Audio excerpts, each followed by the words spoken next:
Hi friends, நம்ம இன்னைக்கு பார்க்க போற கான்செப்ட் என்ன அப்படினா 12th standard physics second chapter. Okay, second chapter current எலக்ட்ரிசிட்டில ஒரு எக்ஸாம்பிள் ப்ராப்ளம் நம்ம இன்னைக்கு டிஸ்கஸ் பண்ண போறோம்.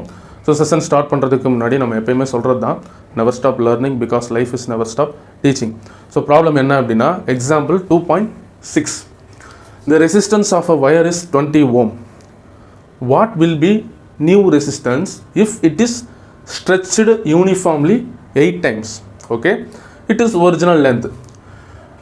The resistance of a wire is 20 ohm.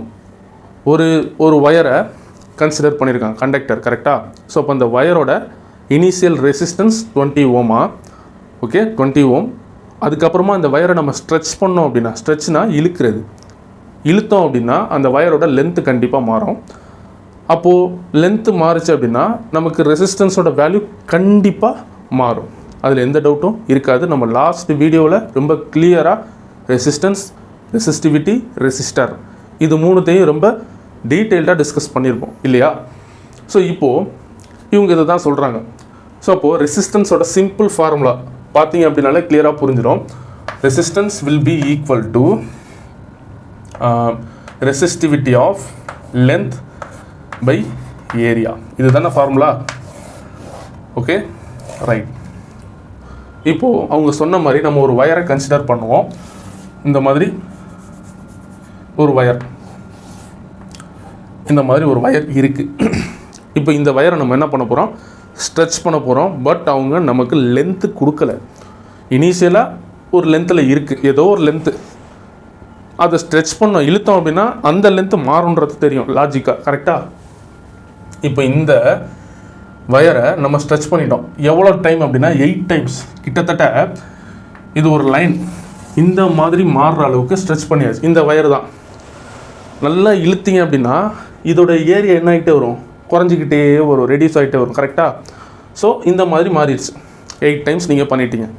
Original லென்த்தில் இருந்து 8 டைம்ஸ் பண்ணியிருக்கீங்க. அதாவது எனக்கு சேஞ்ச் இன் லென்த் L1 கரெக்டாக.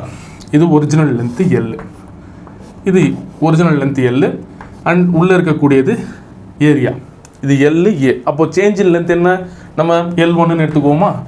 L1 will be equal to 8 times of original length. சிம்பிளாக 8 தடவை நான் ஒரிஜினல் லென்த்துலேருந்து மாற்றிருக்கேன், பெருசாக்கியிருக்கேன், அதனால் மல்டிப்ளைல எழுதியிருக்கேன். இன்கேஸ் நம்ம ஸ்ட்ரெச் பண்ணாமல் நம்ம கம்ப்ரெஸ் பண்ணோம் அப்படின்னா டிவைடில் எழுதணும், குறைச்சோம் அப்படின்னா டிவைடில் எழுதணும். ஓகே, ஸோ ஓகே, இது உங்களுக்கு புரிஞ்சிருக்கும். L1 சரி. அப்போ ஏரியா மாதிரி இருக்குல்ல, அப்போ ஏரியா எப்படி எழுதுவோம், அதே மாதிரி தான். ஏரியா என்ன இருக்குது, கூடியிருக்கா குறைஞ்சிருக்கா, பார்த்தோன்னே சொல்லுங்கள். இப்படி இருந்த ஏரியா எனக்கு என்ன ஆயிடுச்சு, சின்னதாகிடுச்சு. அப்போ இது எப்படி எழுதலாம், ஒரிஜினல் ஏரியாவில் இருந்து, ஒரிஜினல் ஏரியா இது வந்து A1ன்றது நம்ம வச்சுருக்கிறது சேஞ்ச் இன் ஏரியா. ஒரிஜினல் ஏரியாவில் இருந்து எனக்கு எத்தனை தடவை குறைஞ்சிருக்கும், அப்போனா கண்டிப்பாக எவ்வளோ டைம் குறைஞ்சிருக்கும், அதே 8 டைம் தான் குறைஞ்சிருக்கும். புரிஞ்சிருக்கும். இல்லை சார் எனக்கு புரியல அப்படின்னா ஒரு வயர் எடுத்துக்கோங்க, நல்ல ஒரு எலாஸ்டிக் தன்மை உள்ள ஒரு ஹெட்செட் வயர் இல்லை சார்ஜர் வயரு என்கிட்ட இருக்கா, இல்லை இப்போதைக்கு எதுவும் இல்லை. ஓகே, ஸோ நீங்கள் இருந்தது அப்படின்னா நல்லா இருக்க ஹெட்செட் எதுவும் பண்ணிடாதீங்க, நல்லா இருக்க சார்ஜர் வயர் எதுவும் பண்ணிடாதீங்க. ஓகே, திட்டு வாங்குவீங்க. அதனால் சும்மா கெட்டு போனது அந்த மாதிரி இருக்கும்ல, ஓடாதது, ஒர்க் ஆகாதது, அதெல்லாம் எடுத்து சும்மா இழுத்து பாருங்கள். கண்டிப்பாக நீங்கள் இழுக்கும்போது, நீங்கள் ஃபோர்ஸ் கொடுக்கும்போது எனக்கு அதோட லென்த்து கண்டிப்பாக சேஞ்ச் ஆகும். இல்லை சார் எனக்கு அப்படியும் சேஞ்ச் ஆகலை, ரொம்ப ஹார்டாக இருக்குது சார் வயர். ஏன்னா நம்ம பசங்க வந்து எல்லாத்துலேயுமே வந்து சாட்டிஸ்ஃபை ஆகிட மாட்டாங்க. அதனால் நீங்கள் ஒரு ரப்பர் பேண்ட் எடுத்துக்கோங்க, அதை எடுத்து நீங்கள் பண்ணி பாருங்களேன், இன்னும் ரொம்ப சிம்பிளாக புரியும். சார் அப்போயும் எனக்கு புரியல சார் அப்படின்னா அந்த ரப்பர் பேண்டை 2ஆக கட் பண்ணிவிட்டு அப்போ இழுத்து பாருங்கள். ஏன்னா இனிஷியலாக அந்த ரப்பர் பேண்டோட அந்த திக்னஸ் பார்த்திங்கன்னா அதிகமாக இருக்கும், அந்த திக்னஸ் தான் ஏரியா. நீங்கள் இழுக்கும்போது அந்த திக்னஸ் வந்து ஃபுல்லாக குறைஞ்சிரும். ஒரு லைன், ஒரு நூல் மாதிரி தெரியும், ஒரு நூலோட திக்னஸ் அளவுக்கு குறைஞ்சிரும். ஸோ அதுதான் நான் ஒரு லைன் மாதிரி வரைஞ்சிருக்கேன். அப்போ அந்த ஏரியா என்ன ஆயிடுச்சு, ரொம்ப சின்னதாகிடுச்சு. அப்போ ஏரியா குறையும். அதே தான் ரெசிஸ்டன்ஸோட ஃபார்முலாவும் சொல்லுது, நல்லா பாருங்கள். Resistance is directly proportional to length. Directly ப்ரொபோஷனல்னால் என்ன, லென்த் இன்க்ரீஸ் ஆச்சு அப்படின்னா ரெசிஸ்டன்ஸ் இன்க்ரீஸ் ஆகும், லென்த் டிக்ரீஸ் ஆச்சு அப்படின்னா ரெசிஸ்டன்ஸ் டிக்ரீஸ் ஆகும். அதாவது ஈக்குவல், சேமாக இருக்கும். டைரக்ட்லி ப்ரொபோஷனலோட meaning same, equal. Length increase ஆச்சுன்னா ரெசிஸ்டன்ஸும் இன்க்ரீஸ் ஆகும், லென்த் டிக்ரீஸ் ஆச்சு அப்படின்னா ரெசிஸ்டன்ஸும் டிக்ரீஸ் ஆகும். இதுதான் டைரக்ட்லி ப்ரொபோஷனலோட மீனிங். இது உங்களுக்கே நல்லா தெரியும், 11th படிச்சுட்டு தான் வரும். Inversely proportional. ஸோ 1 ஏரியாவில் இருக்குது. கரெக்டாக? ஏரியா டிக்ரீஸ் ஆச்சு அப்படின்னா பாருங்கள், ஏரியா டிக்ரீஸ் ஆச்சு அப்படின்னா ரெசிஸ்டன்ஸ் இன்க்ரீஸ் ஆகும். இது டிக்ரீஸ் ஆச்சுன்னா இன்க்ரீஸ் ஆகும். ஒருவேளை ஏரியா இன்க்ரீஸ் ஆச்சு அப்படின்னா ரெசிஸ்டன்ஸ் டிக்ரீஸ் ஆகும். இது நம்ம லாஸ்ட் வீடியோவில் ரொம்ப கிளியராக பார்த்துருப்போம். ஸோ இப்போ இந்த கண்டிஷன் சாட்டிஸ்ஃபை ஆகிருக்கும். ஸோ இப்போ பாருங்கள், இப்போ நமக்கு ஒரிஜினல் லென்த்தோட ரெசிஸ்டன்ஸ் கொடுத்துருக்காங்க அவங்களே 20 ஓம் அப்படின்னு சொல்லிட்டு. அப்போ இந்த ஹோல் வேல்யூ எனக்கு எவ்வளோவா 20 ஈக்குவல் டு 20 ஓம்னு கொடுத்துருக்காங்க. கிளியரா? ஓகே. இப்போ நமக்கு சேஞ்ச் இன் வேல்யூ கண்டுபிடி. அப்போ இதை அப்படியே மாற்றிக்கும் ஃபார்முலாவை. R1 ஏன்னா ரெசிஸ்டன்ஸ் சேஞ்ச் ஆகும்ல, கண்டிப்பாக சேஞ்ச் ஆகும்.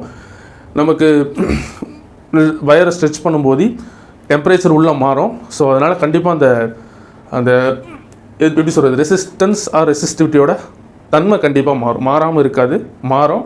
அது இன்க்ரீஸ் ஆகுதா டிக்ரீஸ் ஆகுதான்றதை நம்ம ஃபார்முலா வச்சே சொல்லிடலாம். அப்போ வேல்யூ வந்து நமக்கு அதிகமாக கிடைக்கும். ஏன் அப்படின்னா நம்ம என்ன பண்ணியிருக்கோம், லென்த்தை இன்க்ரீஸ் பண்ணியிருக்கோம். இங்கே என்ன சொன்னால், லென்த் இன்க்ரீஸ் ஆச்சு அப்படின்னா ரெசிஸ்டன்ஸ் இன்க்ரீஸ் தான் ஆகும், கம்மியாகாது. ஓகே. ஸோ அப்போ நமக்கு கிடைக்கக்கூடிய வேல்யூ 20 விட அதிகமாக தான் இருக்கும். ஸோ அது என்னென்னு பார்ப்போம். இப்போ R1 will be equal to நமக்கு ஏற்ற மாதிரி ஃபார்முலா எழுதிக்குவோம். ஸோ ரோ நமக்கு L1 change in length L1, change in area A1. L1 A1 ஸ்டார்டிங்கே கண்டுபிடிச்சி வச்சாச்சு. அதை எடுத்து இங்கே சப்ஸ்டிட் பண்ணி பார்ப்போம்.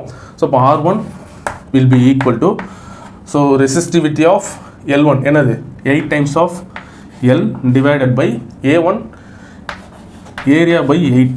கரெக்டாக 8 தடவை எனக்கு குறையும். ஸோ இப்போது அடுத்த ஸ்டெப் இதை எப்படி சால்வ் பண்ணலாம், இதை மேலே எடுத்துகிட்டு தான் வரணும். கரெக்டாக? ஆமாம். 8 8 சார் என்ன ஆகும், 64 ஆகும். கரெக்டு தானே? அப்போ R1 will be equal to 64 rho resistivity 64 times L divided by நமக்கு ஏரியா இருக்குது. சரி, ஆமாம் தானே? ஸோ இப்போ பழைய ஃபார்முக்கு வந்திருக்க மாதிரி இருக்குல்ல, row L area, row L area. அப்போ இது மூணுத்தோட வேல்யூ நமக்கு என்ன கொடுத்துருக்கேன், 20 ஓம் வந்து சொல்லியிருக்காங்க. கரெக்டாக? அதை எடுத்து அப்படியே 20 மாற்றிக்குவோமா. R1 will be equal to 64 into 20. இப்போது இது ரெண்டுத்தையும் மல்டிப்ளை பண்ணால் ஆன்சர் கிடச்சிரும். 64 20னா 0 0 8 12. ஆமாம் தானே? 4 2 சார் 8, 6 2 சார் 12. அப்போ 1280 ஓம்ஸ். பாருங்கள், 1280 ஓம். அப்போ கிடைக்கப்பட்ட நியூ ரெசிஸ்டன்ஸ் நான் ஆரம்பத்திலே சொன்ன மாதிரி இன்க்ரீஸ் ஆகும்னு சொன்னேன்னா 20 ஓமில் இருந்து எவ்வளோ இன்க்ரீஸ் ஆகிருக்கு, 1280. கிட்டத்தட்ட நிறைய மடங்கு வந்து ஒரு 50 to 100 டைம்ஸ் வந்து நமக்கு இன்க்ரீஸாக கிடச்சிருக்கு. கரெக்டாக? ஸோ அதுதான் இந்த ஃபார்முலா வச்சு நம்மளால் ஈஸியாக சொல்லிட முடியும். வேல்யூ இன்க்ரீஸ் ஆகுதா டிக்ரீஸ் ஆகுதான்றதை ஈஸியாக சொல்லிட முடியும். ஒன்று. சரி, இது இவ்வளோ ஸ்டெப் நம்ம போடுறோம். புக்கில் இதோட பெருசாக இருக்கும். ஸோ நீங்கள் அதெல்லாம் நீங்கள் இது மாதிரி போட்டாலே நமக்கு ரொம்ப முக்கியம் ஃபார்முலா நம்ம எப்படி கன்சிடர் பண்ணியிருக்கோன்றதான் பார்ப்பாங்க எக்ஸாமில். பட் நீட் ஜேஇ பொறுத்த வரைக்கும் நீங்கள் இவ்வளோலாம் நீங்கள் டைப் பண்ணிகிட்டு இருக்கணும்னு அவசியமே கிடையாது. சின்ன லாஜிக் தான். எப்படி? சின்ன லாஜிக். நல்லா யோசிச்சு பாருங்கள். யூனிஃபார்ம்லின்னு கொடுத்துருக்காங்க கொஸ்டினில். கரெக்டாக? யூனிஃபார்ம்லி 8 டைம்ஸ் சொல்லியிருக்காங்க. என்னது, ஒரிஜினல் லென்த்துலேருந்து 8 மடங்கு அதிகமாக இருக்குதுன்னு சொல்லியிருக்காங்க. இங்கே பாருங்கள், இதுக்கு ஒரு ஃபார்முலா இருக்குது. R1 will be equal to n squared of R. இப்படி எழுதிக்கலாம். இந்த யூனிஃபார்ம்லின்ற விஷயத்துக்கு மட்டும் நீங்கள் இந்த ஃபார்முலா யூஸ் பண்ணிங்கன்னா கொஞ்சம் ஈஸியாக சால்வ் பண்ணலாம். எப்படின்னா, என்னன்றது நம்பர் ஆஃப் டைம்ஸ் ஸ்ட்ரெச்சு. அப்போது 8 8 சார் 64. கரெக்டாக? Into R. ஆரோட வேல்யூ என்ன 20. 64 நாட் 84, 64. ஓகே. ஸோ இப்போ இதை நீங்கள் மல்டிப்ளை பண்ணிங்கன்னா நமக்கு 1280 கிடைக்கும். இப்படியும் நீங்கள் டேரெக்டாக சால்வ் பண்ணலாம். ஓகே. அதே மாதிரி நீங்கள் இதை லாஜிக்காக சொல்லணுன்னா நமக்கு வந்து ஒரிஜினல் லென்த்து என்னவா வேணாலும் இருக்கலாம். பட் நமக்கு யூனிஃபார்மின்னு கொடுத்தனால நல்லா பாருங்கள், எனக்கு ஏரியா 8 தடவை குறைச்சிருக்காங்க. அப்போது கண்டிப்பாக அது இனிஷியலாக அது 8 மீட்டராக தான் இருந்தாகணும். வேறு ஆப்ஷனே கிடையாது. 8 மீட்டராக தான் இருந்தாகணும். சார் எப்படி சார் அது இனிஷியலாக ஒரிஜினல் லென்த் 8 மீட்டராக இருக்கணும் அப்படின்னா, இப்போது 8 மீட்டர் இருக்கக்கூடிய அந்த வயரை தான் அவங்க 8 மடங்கு இழுத்துருக்காங்க. அப்படி இழுத்தா மட்டும்தான் எனக்கு ஏரியா 8 தடவை குறையும். புரியுதா லாஜிக்கு? உங்களுக்கு அதான் இதிலே நான் சொன்னேன், எத்தனை தடவை அவங்க ஸ்ட்ரெச் பண்ணுறாங்களோ அதை அப்படியே ஸ்கொயர் பண்ணிக்க வேண்டியது. அதுதான் இந்த ஃபார்முலாவை சொல்லுது. இப்போ நீங்கள் சொன்னீங்களே இந்த லென்த்து, இதில் கூட நீங்கள் சொல்லலாம். நல்லா பாருங்கள், change in length will be equal to 8 times of original லென்த்தா? சரி, இப்போ நமக்கு என்ன கிடச்சிருக்கு? 64 கிடச்சிருக்கு இல்லையா? 64 தானே கிடச்சிருக்கு. எல்லு, ஏரியா, ரோ இதெல்லாம் சேர்த்து எனக்கு எவ்வளோ கிடச்சிருக்கு? 64 கிடச்சிருக்கு. இப்போ இந்த 64 எனக்கு இந்த 8 கூட எதை மல்டிப்ளை பண்ணால் 64 வரும் சொல்லுங்கள்? 8 கூட 8 மல்டிப்ளை பண்ணால் தானே 64 வரும். அப்போ இந்த எல்லோட வேல்யூ என்னவாக இருக்கணும்? கண்டிப்பாக 8ஆக தானே இருக்கணும். ஒரு சின்ன ஒரு லாஜிக் தான் சொல்கிறேன், புரியும்? ஓகே, அதனால் நீங்கள் பார்த்தோன்னே சால்வ் பண்ணிடலாம். இந்த மாதிரி 8 times uniformly stretched uniformly 8 times அப்படின்னா இந்த ஃபார்முலா டேரெக்டாக எடுத்துகிட்டு வந்து போட்டு ஆன்சர் சொல்லிடலாம். இது பிரச்சனையே கிடையாது. 20 இருக்கலாம், 200 கூட இருக்கலாம். நமக்கு எவ்வளோக்கு எவ்வளோ அதிகமாக கொடுத்துருக்காங்களோ வேல்யூ அதிகமாக இருக்கும். கிளியர்? புரிஞ்சிருக்கும். நான் இதை வச்சு சொன்னேன், சின்ன ஒரு லாஜிக்காக யோசிச்சு பார்த்து சொன்னேன். ஓகே, சரி, ஓகே. பட் ஆனால் அந்த லென்த்து எவ்வளோ வேணாலும் இருக்கலாம். பட் நம்ம யூனிஃபார்ம்லின்னு கொடுத்ததுனால ஒரு சின்ன விஷயம் தான். ஏன்னா அந்த ஏரியா 8 டைம்ஸ் குறைஞ்சே ஆகணும். அப்போ தான் நம்ம 8 டைம்ஸ் அதை ஸ்ட்ரெச் பண்ணுற மாதிரி இருக்கும். ஸோ இதெல்லாமே வச்சு தான் இந்த விஷயத்த சொன்னேன். ஓகே, ஸோ உங்களுக்கு இந்த வீடியோ பிடிச்சிருந்தது அப்படின்னா உங்கள் ஃப்ரெண்ட்ஸுக்கு மறக்காமல் ஷேர் பண்ணுங்கள். ஸோ டவுட் இருந்ததுன்னா கமெண்டில் மென்ஷன் பண்ணுங்கள். Thank you and God bless you all.